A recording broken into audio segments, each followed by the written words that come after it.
Happy World Disability Day. Today, I want to share my thoughts, my experience. I want to share with you. So, first of all, my name is Ishan Dinesh Patil.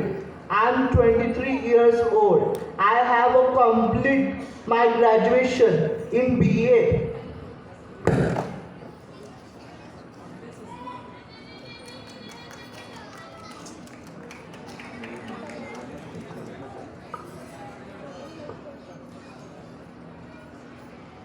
Hello. I have complete my graduation in BA. I am suffering with cerebral palsy, and today I want to tell you what is a cerebral palsy and how it's happened. So cerebral palsy usually happen with on birth time. So मी तुम्हाला सांगू इच्छितो की cerebral palsy होण्याचे मुख्य कारण काय आहे. तर बाळाचा जेव्हा जन्म होतो तेव्हा बाळ रडणं आवश्यक असतं, कारण की बाळ जेव्हा रडतो तेव्हा त्याच्या ब्रेनपर्यंत जो आहे ऑक्सिजन जातो. तो ऑक्सिजन नाही भेटल्यामुळे काही ब्रेनचा जो हिस्सा असतो, काही भाग असतो, तो डॅमेज होतो. आणि तो डॅमेज असल्यामुळे त्या मुलाला किंवा त्या मुलीला सेरिब्रल पाल्सी होऊ शकतो.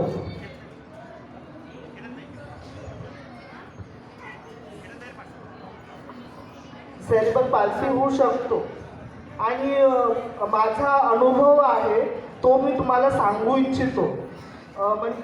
म्हणजे आम्ही डिसेबल लोक जेव्हा बाहेर जातात तेव्हा म्हणजे लोक आम्हाला विचित्र नजरेने पाहतात. म्हणजे लोक म्हणतात हा बिचारा आहे, याच्यासोबत खूप वाईट झालं, आम्हाला तसं काही वागवू नका, आम्ही पण तुमच्यासारखे नॉर्मल व्यक्ती आहोत, आमचं पण मन आहे, आम्हाला पण दुःख होते आणि याचमुळे आम्ही डिमोटिवेटही होतो. तर तुम्ही जेव्हाही डिसेबल व्यक्तीला भेटाल तर त्याला एकदम नॉर्मल व्यक्तीसारखं ट्रीट करा. म्हणजे त्याला असं वागणूक द्या की त्याला काहीच नाही झालं आहे, तोही तुमच्यासारखा नॉर्मल आहे.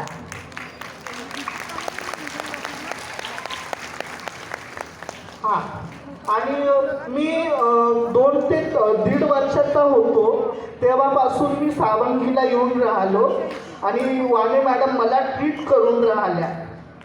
आणि माझ्यामध्ये जे पण काही इम्प्रूव्हमेंट झाली आहे आतापर्यंत त्याच्यात वाणे मॅडमचा सगळ्यात मोठा हात आहे आणि मी त्यांचा थँकफुल आहे. म्हणजे आय एम व्हेरी थँकफुल की त्यांनी मला फिजिओथेरपी दिली आणि माझ्यामध्ये जे काही पण इम्प्रूव्हमेंट झाली त्याच्यामुळे मी आज इकडे येऊ शकलो.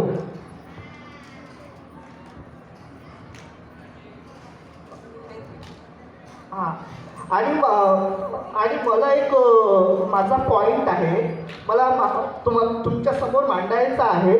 जेव्हा आपण कुठे बाहेर जातो तर अपंग मुलांना रॅम्प आणि व्हीलचेअर अवेलेबल असणं हे खूप गरजेचं आहे. मोठ्या शहरात तर हे इझिली अवेलेबल होऊन जातं, म्हणजे हॉटेलमध्ये पहा किंवा मॉल्समध्ये पहा, पण छोट्या शहरात हे इझिली अवेलेबल नाही होत.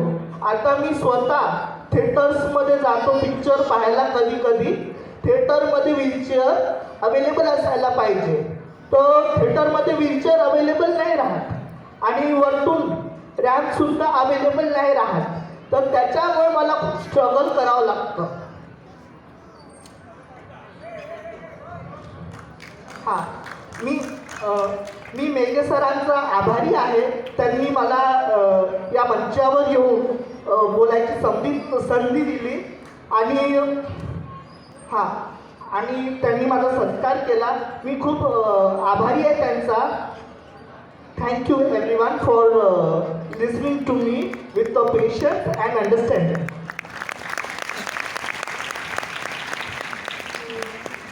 थँक्यू ईशान, खूप छान बोलला. थँक्यू.